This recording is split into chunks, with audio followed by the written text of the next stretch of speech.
If you've been a collector for a long time, you might have the feeling that collecting was easier back 20 years ago. Is that true? Let's talk about that.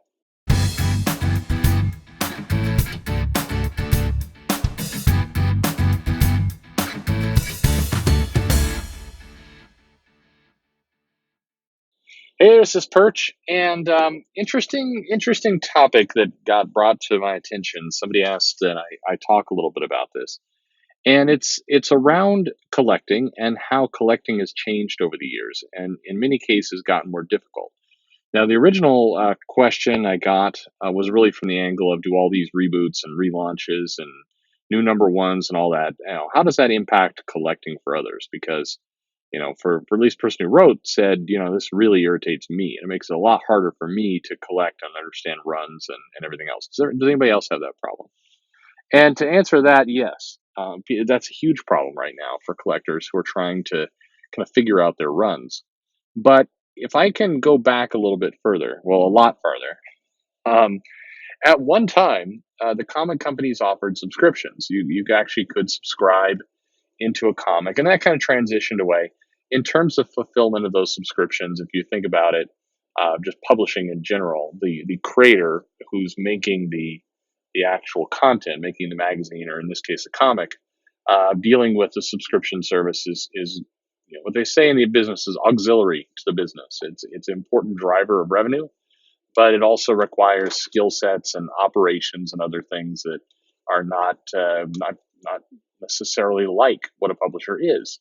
So typically, what the publisher do will team up with somebody who does have those operational skills and can fulfill these elements.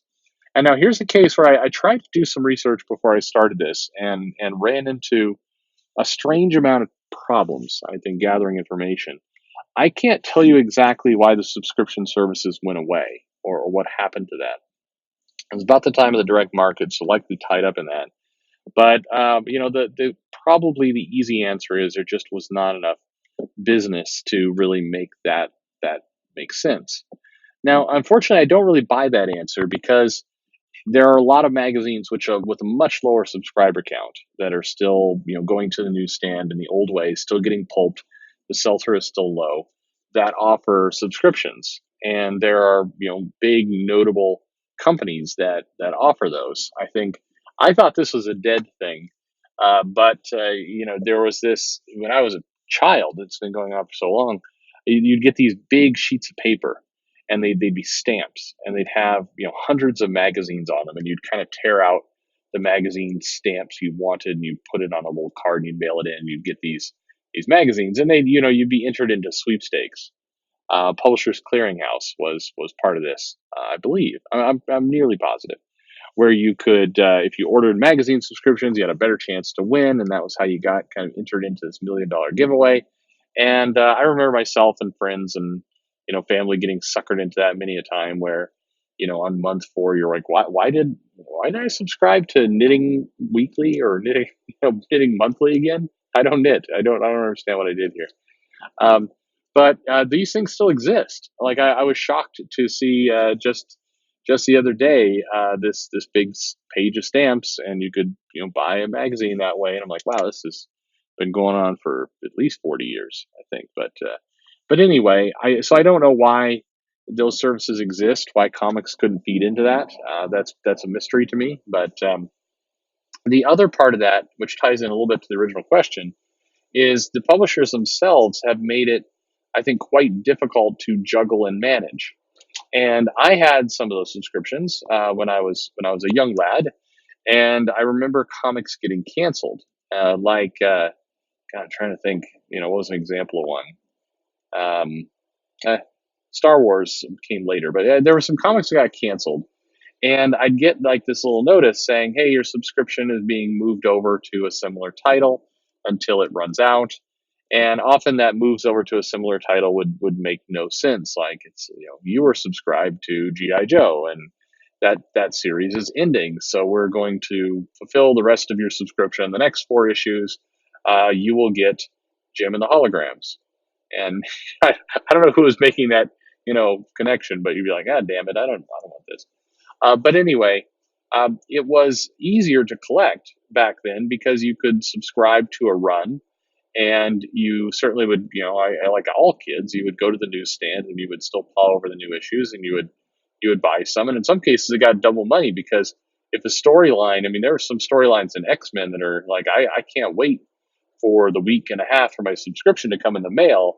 I got to buy this now, so I'm convinced you convince your parents like, hey, I need to buy this comic, and they're like, I thought you had a subscription to comics. Like, yeah, but not this one. This one is a tie-in, and it's like, no, I'm pretty sure you're subscribed to X Men. I don't, why are you buying another? It's like, oh no, this is a different X Men, and you're like, and you try and hide the duplicate copy from your parents.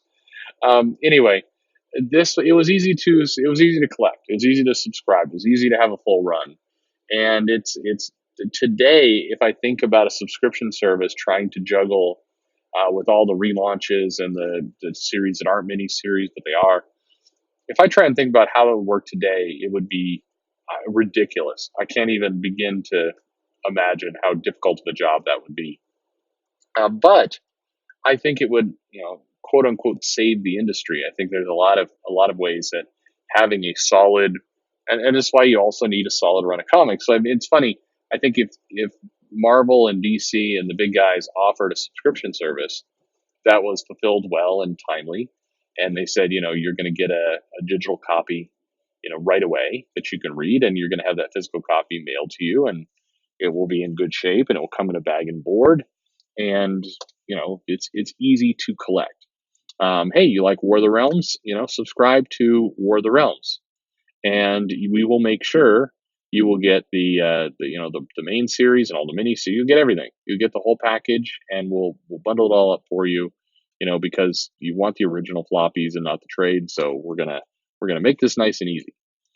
It's not the way the comics are produced right now. Like I said, it'd be almost impossible to do that in any kind of a coherent way. It'd be a hell of a job, and messaging that to the subscribers would be impossible because you need to have a good, solid, assurance that you're going to have a 12-month run at any given time um, to fulfill a subscription. And the reality is, publishers just no longer work that way. It would force a level of discipline if this was done. Now, some might say, hey, wouldn't this hurt the comic stores? Yeah, yeah, absolutely. In the sense that if you could just direct mail subscribe to things, then that's more convenient. You just stay at home, and like Amazon, you click on that, you click on a run, and it's delivered in the mail to you. You have a digital copy. Yeah, that would absolutely hurt stores, but it would be good for consumers. And I know it's that sounds counterproductive and sounds ridiculous, but um, if you want the business to thrive, if you want the industry to thrive and be healthy, then you need to be able to accept that not everything is going to be to your benefit. Not everything that helps the greater industry survive is going to directly help you, but it's still the right thing to do. What's the Harry Potter quote? For the greater good. It's for the greater good. I see that on bumper stickers all the time, and I always think my first thought is that's kind of a Nazi saying. I don't know why. It sounds like something that was in whatever that book was. I'm not read up on my Nazi history, but no, it's a Harry Potter saying. But I see these cars driving around with that on. I'm like, oh, always a weird thing. Anyway, that's kind of the deal. I think that subscription services were once very valuable. I think it'd be great if those could come back. I think you could tackle it from a bunch of different ways. You could tackle it from this is just healthy for the industry and make things better. You could say that this would cause some discipline in how comics are numbered and organized and offered. You could take it that way. You could also say, we can make an argument that this would be a way to solve or at least modernize a distributor that is hopelessly out of date and staying together with duct tape and screws right now. That's diamond. I think that there's a bunch of ways to tackle it, and it's something to look at, especially as we look at digital distribution and all the rest. I'll tell you, and this is kind of more of a phase two. You see these people right now with crowdfunding talking about phase two. Phase two, I think, in my mind at least, if you want to really build a business, not just take advantage of short term cash. And that's what a lot of even the big guys, and if you're able to raise, $800 million for a crowdfunded comic book, good on you. And that's awesome. But that is a short term view rather than a long term view. It's highly unlikely that book two and three and four is going to get that same amount of money. If so, great. But at least people should be thinking more in terms of a business. And if you're wanting to disrupt the industry, hey, one way to do it, if you have the capacity to make comics, to make them every month, is to start offering subscriptions. Make it easier for people. Say, hey, rather than crowdfund this book and that book and that book, just pay this amount and you're going to get all those books. We're just going to make sure that if you want regular comics coming to your inbox, then, pay this amount. We'll take care of the logistics for you. You'll get everything. That would be a pretty powerful, quote unquote phase two for somebody to figure out. And it's a way to disrupt, an industry, which is in bad need of disruption. But yeah, and if, all the better if these subscription services could be fulfilled out of comic shops. That would be magical. But regardless of where it ultimately comes from, it would be healthy. So I mean, are you old enough to remember subscriptions through the publishers? Was that good for you? Did you find value in that? Let me know in the comments below. Let me know what you think about subscriptions in general for the future. And like, subscribe, hit the bell for notification, all that amazing stuff. Follow me on Twitter at Comic Perch, and thanks for listening.